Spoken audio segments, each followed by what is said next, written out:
Chapter 87। Kavya शौक रह गई। उसे यकीन नहीं हो रहा था जिस सुप्रिया ने उसे हमेशा से ही लाड प्यार से पाला था, आज उन्होंने पहली बार उसे पर हाथ उठाया था। उसकी आंखों में आंसू आ गए। आंसू भरी आंखों से उसने जब शिवान और वीर की तरफ देखा तो उन दोनों की आंखों में भी उसके लिए नफरत थी। वो ये देख शौक रह गई। फिर उसने मुस्कुराती हुई सिया की ओर देखा। वो समझ गई। ये देख वो हंसने लगी और बोली, तुम लोग मुझे क्यों दोष दे रहे हो? बेवकूफ़ तो तुम लोग हो। इस बात की जरा भी परवाह नहीं थी कि तुम लोग अपने खून को छोड़कर मुझे एक आउटसाइडर को फेवर कर रहे हो। इसके लिए कौन जिम्मेदार है? तुम लोगों का अपना पक्षपात, तुम्हारी अपनी मूर्खता। फिर भी तुम सब मुझे दोष दे रहे हो। ये सुनकर सुप्रिया गुस्से में चीखती हुई बोली, मैं तुम्हें मार डालूंगी। और उसकी तरफ बढ़ी, लेकिन गार्डों ने उन्हें रोक लिया। जब वो उस तक नहीं पहुंच पाई तो उसे कोसने लगी, जिससे काव्या शौक रह गई। सिया ये सब कुछ दूर से देख रही थी। अचानक उसका इंटरेस्ट खत्म हो गया। तभी राघव ने उसकी ओर देखा और उसका हाथ पकड़कर उसे कोर्ट से बाहर ले जाने लगा। बाहर आकर सिया ने गहरी सांस ली और कहा, मैं हमेशा सोचा करती थी जब ये पल आएगा तब क्या होगा, लेकिन अब जब हो रहा है तो पता नहीं क्यों मुझे यह वेस्ट लग रहा है। सिया ने एक पल सोचा और कहा, मुझे अब इन लोगों के लिए की फीलिंग नहीं है। इसके बाद मल्होत्रा परिवार का चैप्टर लगभग उसकी लाइफ से क्लास हो गया। जेल में उन्हें जो कुछ कहना पड़ा उसकी उसे कोई परवाह नहीं थी।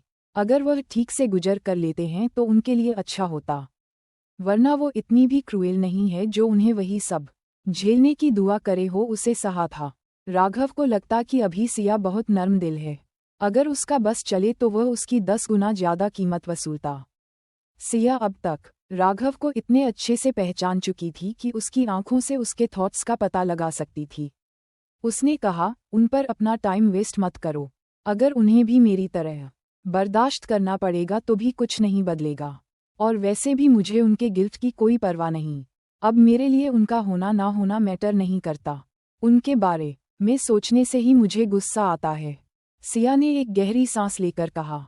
ये सुनकर राघव की आंखों में उसके लिए एक चमक आ गई। सिया हमेशा से बिना किसी हिचकिचाहट के अपने इमोशंस एक्सप्रेस करती थी। जब उसने जाने देने का फैसला किया है तो उसने पूरी तरह से किया है, चाहे वह प्यार हो या नफरत। ये सोचते हुए उसके हाथ पर अपनी पकड़ मजबूत कर ली और अपनी उंगलियां मजबूती से आपस में फंसा दी। वह उसे जान देने का कोई मौका नहीं देगा। उनके जाने की कुछ देर बाद सिवान और वीर सुप्रिया के साथ बाहर आए। वो बिल्कुल ठीक नहीं दिख रही थी, क्योंकि लोग उन्हें नफरत भरी नजरों से देख रहे थे। लोग उस पर चीजें फेंक रहे थे। लोगों ने स्पेशली सुप्रिया को सबसे ज्यादा फटकार लगाई थी। उसने जो अपने बेटी के साथ किया है उसके लिए उसे भुगतना होगा। शिवान और वीर लोगों से बचते हुए सुप्रिया को बाहर निकल रहे थे। वो धीरे धीरे कार तक पहुंच गए। थोड़ी देर बाद शिवान ने कहा, माँ कल मैं डैड और कबीर से मिलने जाऊंगा। सुप्रिया ने बार बार अपना सिर रही थी और कहा, हाँ उन्हें ज्यादा परेशान मत होने देना। जैसी उसने यह बात कही सुप्रिया रोने लगी। उसकी बेटे और हस्बैंड को कभी भी इस तरह का कष्ट बर्दाश्त नहीं करना पड़ा था। वो सोच रही थी न जाने उन्होंने जिस तरफ के बुरे कर्म किए हैं जिससे उन्हें ये दिन देखना पड़ रहा है। वीर ने भी रोती हुई सुप्रिया को चुप नहीं कराया। तभी शिवान का फोन बजा। दूसरी तरफ से जो भी कहा गया उसे सुनकर शिवान का चेहरा बेहद सीरियस हो गया। फोन रखने के बाद उसने वीर और सुप्रिया की तरफ देखा और कहा, कंपनी अब और नहीं चल सकती, हमें बनकरप्सी के लिए अप्लाई करना होगा। क्या? सुप्रिया शॉक हो गई और थोड़ी देर में बेहोश हो गई। शिवान और वीर उसके हेल्प के लिए दौड़ पड़े। उनकी हरकतें घबराहट से भरी हुई थी। दूसरी ओर सिया, राघव और आरव दादी से मिलने हॉस्पिटल के कमरे में इकट्ठे हुए। ये पहली बार था जब सिया ने राघव को दादी से अपने बॉयफ्रेंड के तौर पर मिलवाया।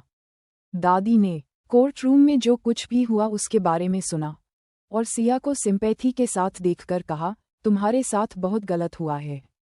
नहीं, मेरे साथ कुछ भी गलत नहीं हुआ है। मेरी दादी जब तक मेरे साथ है तब तक मेरे साथ कुछ भी गलत नहीं हो सकता। सिया ने दादी के साथ गले से लगाया और कहा, दादी आप जल्द ही ठीक हो जाओगी। हालांकि दादी को ज्यादा कुछ नहीं पता था। लेकिन डॉक्टर रिवाज और उनके कुछ स्टाफ से पता चला था कि सिया उनके लिए कितना कुछ कर रही है, और उन्होंने सिया को प्यार से गले लगा लिया।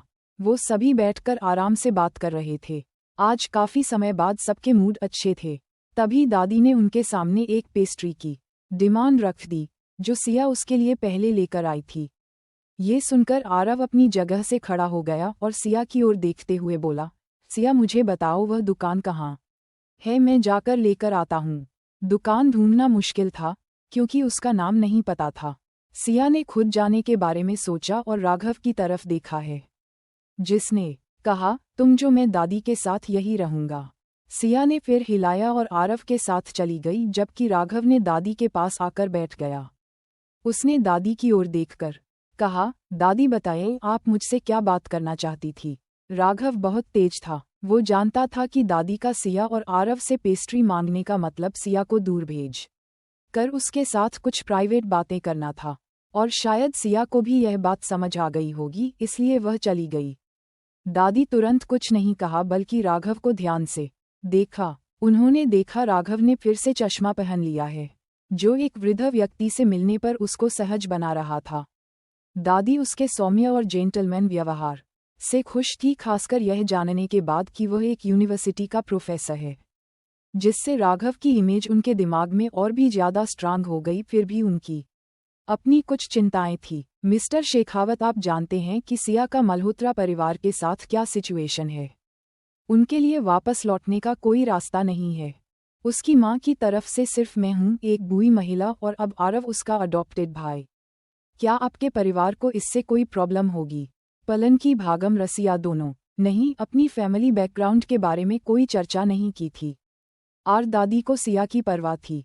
उनकी बरसों के अनुभव ने उन्हें किसी व्यक्ति की बोली और पहनावे से उनकी सामाजिक सिचुएशन के बारे में बहुत कुछ समझ आता था। क्या उसके जैसे परिवार वाले सिया को बिना किसी हिचकिचाहट के एक्सेप्ट कर पाएंगे? हालांकि वृद्ध लोग अक्सर ज्यादा चिंता करते थे, और वह स्वाभाविक रूप से सिया के लिए भविष्य के बारे में सोच रही थी। राघव ने अपनी भौहें सिकोड़ी, क्योंकि उसने अभी तक इतना नहीं सोचा था। हालांकि जब दादी ने पूछ लिया था तो अब उसे जवाब देना ही होगा। उसने कहा, मैं अपनी डिसीजन खुद लेता हूँ। मैं समझ गई। दादी ने सिर हिलाया। उनकी आंखें इतनी तेज थी कि राघव की एक्सप्रेशंस की बारीकियां को समझ गई। दादी समझ गई थी कि राघव ने अभी तक सिया के साथ अपनी भविष्य के बारे में नहीं सोचा था। ये जानते हुए भी मैं सिया को इसके हवाले कैसे करूं? हालांकि उनका रिश्ता अभी नया था, लेकिन फ्यूचर किसने देखा है? दादी को पता था उनके पास अब ज्यादा समय नहीं है। सिया का इलाज उनकी हालत को बिगड़ने से तो रोक सकता है, लेकिन उनकी पुरानी छिपी हुई चोटों को ठीक नहीं कर सकता था। ऐसी कई बातें थीं जिनकी उन्हें चिंता थी। उनकी सबसे बड़ी चिंता सिया थी। उन्होंने खुद से सवाल किया, क्या मैं अपने सामने खड़ी इस आदमी पर भरोसा कर सकती हूँ? दादी को इतनी गहरी चिंता में डूबे हुए देखा राघव ने उनकी चिंता को भांपते हुए कहा, दादी चिंता मत करो, मैं सिया को चोट नहीं पहुंचाऊंगा, नहीं किसी और को चोट पहुंचाने दूंगा। बेशक उसने अभी तक अपने फ्यूचर के बारे में नहीं सोचा हो, लेकिन उसने अपना प्रॉमिस निभाने की कैपेसिटी पर पूरा भरोसा था। दादी ने राहत की सांस ली और कहा, सुनकर अच्छा लगा तुम इतना कुछ भी सोचते हो।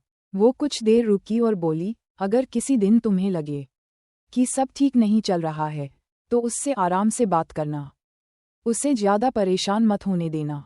बचपन से ही उसने बहुत सी मुश्किलें झेली है, और अब मैं ज्यादा समय तक उसका साथ देने के लिए नहीं रहूंगी। दादी के बोलते ही अचानक उन्हें जोर से खांसी शुरू हो गई। राघव जल्दी से उनके लिए पानी लेने उठा, लेकिन जब तक उनकी हथेली पर खून आ गया, जिसे देख उनके चेहरे पर उदासी छा गई। यह एहसास होते ही कि राघव ने सब देख लिया है, दादी ने उससे वादा लिया, उसे मत बताना, मेरे पास और कोई ऑप्शन नहीं है। राघव ने अगले ही उसने पूछा, ये कब हुआ? डॉक्टर ने कुछ बताया क्यों नहीं? तभी दादी ने राघव का हाथ पकड़ लिया और सिर हिलाकर कहा, बहुत देर हो चुकी है, कुछ दिन पहले ही मुझे इसका पता चला और अब ये सीरियस हो चुका है और पूरे शरीर में फैल चुका है। मैंने ही डॉक्टर से रिक्वेस्ट की थी कि वह सिया को इसके बारे में कुछ ना बताएं। ये कहकर दादी चुप हो गई। राघव भी आगे कुछ कह नहीं पाया। वो आमतौर पर जिंदगी और मौत के बीच उलझा रहता था, लेकिन के जाने बाद सिया का क्या होगा ये सोचकर ही उसके दिल में टीस सी उठी। वह चिंतित हो गया। तभी दादी ने उसे डिस्ट्रैक्ट करने के लिए कहा, मैं तुम्हें सिया के बचपन के बारे में बताना चाहती हूँ। ये कहते ही उन्होंने सिया के बचपन के किस राघव को बताने शुरू कर दिए। का बहुत प्यारी बच्ची थी और हमेशा ही खुश रहा करती थी। बचपन में बच्चे स्वाभाविक रूप से बेखबर होते हैं, लेकिन सिया बहुत सोच समझकर बात किया करती थी। ये जानते हुए भी कि हमारे पास ज्यादा कुछ नहीं है, सने कभी किसी चीज के लिए नहीं कहा। फिर भी वह राक्षस उसे बहुत पीटता था। मैं उसे बचपन से ही बचती आई थी। जैसे जैसे वह बड़ी होती गई उसकी अपनी माँ के साथ लगा बढ़ गया था। वह उसकी रक्षा के लिए हमेशा आगे आ जाया करती। हालांकि मेरी बेटी उसे अपनी ढाल की तरह इस्तेमाल करती थी। राघव जानता था सिया के लिए ये कितना मुश्किल था, लेकिन उसे अंदाजा नहीं था कि उसका बचपन इतना ज्यादा बोला था। उसके चेहरे पर भी उदासी छा गई। दादी सिया के बारे में लगातार बातें करती रही और कुछ पलों बाद में थककर गहरी नींद में सो गई।